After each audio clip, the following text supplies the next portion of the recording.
দেখো তুমি কি নিচ্ছ? তুমি এইটা নিচ্ছ? এই দেখো স্যাভলন পছন্দ করেছে আমার মেয়ে।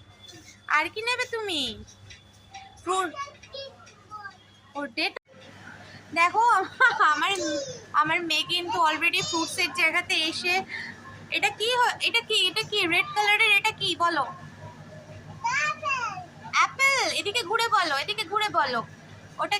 অলরেডি দেখো আমার মেয়ে হাতে একটা স্ট্রবেরি আর একটা কাস্টার্ড। মামা দেখিয়ে দাও কাস্টার্ডটা একটু সবাইকে, সামনের দিকটা ঘুরিয়ে দেখাও, একটু ঘুরিয়ে দেখাও। এই যে এই যে এই যে এই এই এই। এদিকে দেখো তুমি কি নিচ্ছ? দেখো আমার আমার মেয়ে কিন্তু অলরেডি ফ্রুটসের জায়গাতে এসে এটা